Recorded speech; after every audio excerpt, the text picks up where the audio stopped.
ଶୋଇବା ନିଦ୍ରିତ ଆଉ ମୃତ ଏମାନଙ୍କୁ କେମିତି ଉଠାଇବା। ହେ ନିଦ୍ରିତ ଜାଗ, ମୃତମାନଙ୍କ ମଧ୍ୟରୁ ଉଠ। ଜଣେ କେମିତି ଉଠିବ? କଣ କରିବା ଦ୍ୱାରା ଜଣେ ଲୋକକୁ ଉଠାଇ ଦିଆଯାଇପାରିବ? ଚାରିଗୋଟି କଥା ମୁଁ ଆପଣଙ୍କୁ କହିବି।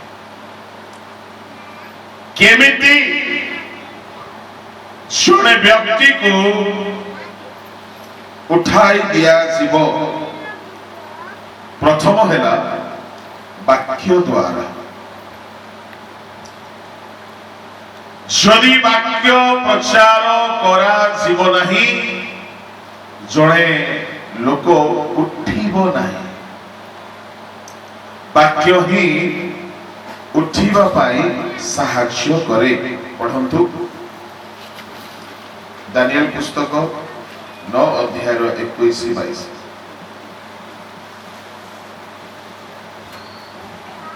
ଏପରି ମୁଁ ପ୍ରାର୍ଥନା କରି କଥା କହୁ କହୁ ଆଦ୍ୟରେ ଦର୍ଶନ କ୍ରମେ ମୁଁ ଯାହାକୁ ଦେଖିଥିଲି ସେହି ପୁରୁଷ ଗାବ୍ରିଏଲ ଶୀଘ୍ର ଉଡ଼ିବା ପାଇଁ ଆଦିଷ୍ଟ ହୋଇ ପ୍ରାୟ ସନ୍ଧ୍ୟାକାଳୀନ ନୈବେଦ୍ୟ ସମୟରେ ଆସି ମତେ ସ୍ପର୍ଶ କଲେ।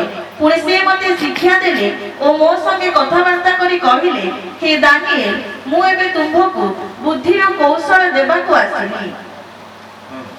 ତୁମ୍ଭର ବିନତିର ଆରମ୍ଭ ସମୟରେ ଆଜ୍ଞା ନିର୍ଗତ ହେଲା, ଆଉ ତୁମ୍ଭକୁ ଜଣାଇବା ପାଇଁ ମୁଁ ଆସିଅଛି, କାରଣ ତୁମ୍ଭେ ଅତ୍ୟନ୍ତ ପ୍ରିୟ ପାତ୍ର। ଏଥିପାଇଁ এই ବିଷୟ ବିବେଚନା କର ଓ ଦର୍ଶନ ବୁଝ। ଆଜ୍ଞା ଲଙ୍ଘନ ସମାପ୍ତ କରିବାକୁ ଓ ପାପର ଶେଷ କରିବାକୁ ଓ ଅଧର୍ମର ପ୍ରାୟଶ୍ଚିତ କରିବାକୁ ଆଉ ଅନନ୍ତ କାଳ ସ୍ଥାୟୀ ଧର୍ମ ଆଣିବାକୁ। बस रही जाए। दानिएलକୁ ପରମେଶ୍ୱର ଉଠିବା ପାଇଁ କହୁଛନ୍ତି। ଏମିତି ହେଲା 9 ପଦ ଟିକେ ପଢ଼ନ୍ତୁ। ବିବିଧ ଦୟା ଓ କ୍ଷମା ଆମ୍ଭମାନଙ୍କ ପ୍ରଭୁ ପରମେଶ୍ୱରଙ୍କର ତଥାପି ମୁଁ ତାଙ୍କ ବାକ୍ୟର ରବ ଶୁଣିଲି, ଆଉ ଯେତେବେଳେ ମୁଁ ତାଙ୍କ ବାକ୍ୟର ରବ ଶୁଣିଲି, ସେତେବେଳେ ମୁଁ ଉବୁଡ଼ ହୋଇ ଘୋର ନିଦ୍ରାରେ ପଡ଼ିଥିଲି। ବାକ୍ୟର ରବ,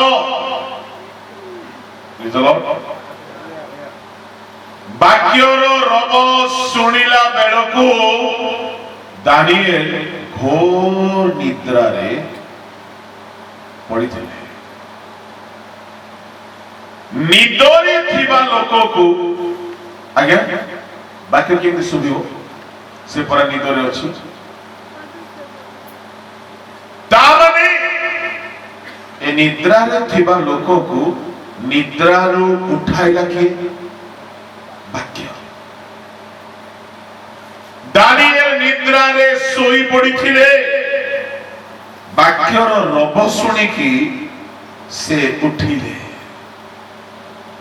ପ୍ରଭୁଙ୍କ ନାମରେ ଧନ୍ୟବାଦ ହେଉ। 11 ପଦରେ କଣ କୁହାଗଲା? ପୁଣି ସିଏ ମତେ କହିଲେ, ହେ ଅତ୍ୟନ୍ତ ପ୍ରିୟ ପାତ୍ର ଦାନିଏଲ, ଆମ୍ଭେ ତୁମ୍ଭକୁ ଯେଉଁ ଯେଉଁ ବାକ୍ୟ କହୁ ତାହା ବୁଝ ଓ ସଳଖ ହୋଇ ଠିଆ ହୁଅ। ଶୁଣ, ବାକ୍ୟ ଶୁଣିଲେ ନିଦ୍ରା ଭଙ୍ଗ ହେଲା, ସେ ଉଠିଲେ। ବାକ୍ୟ ଶୁଣିକି କମ୍ପି କମ୍ପିକି, କି ବାକ୍ୟ ଆଜ୍ଞା? ପ୍ରିୟମାନେ, ଆମେ ମଣିଷର ବାକ୍ୟ ଶୁଣୁଛୁ, ତେଣୁ ଭିତରେ କମ୍ପୁନା। ପରମେଶ୍ୱର ଯେତେବେଳେ କଥା କହିବେ ଭିତରେ କମ୍ପିବା ଆରମ୍ଭ ହେବ, ଭିତରେ ହଲଚଲ ହେବା ଆରମ୍ଭ ହେବ। ଦାନିଏଲ କମ୍ପି କମ୍ପିକି ଠିଆ ହେଲେ।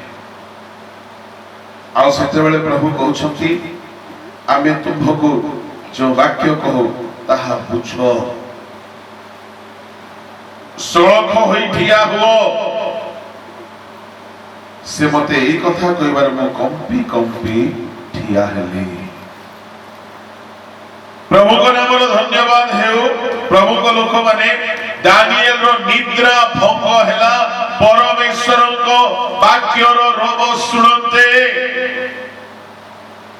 ମାନେ ଆଜିର ମଣ୍ଡଳୀ, ଆଜିର ଦାନିଏଲ, ଆମେ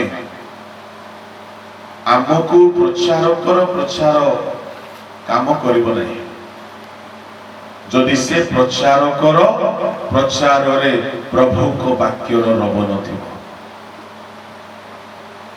ବେଦୀରେ ଆମେ ଯେତେ ଠିଆ ହେଉ ଆମେ ବାକ୍ୟ ପ୍ରଚାର କରୁ।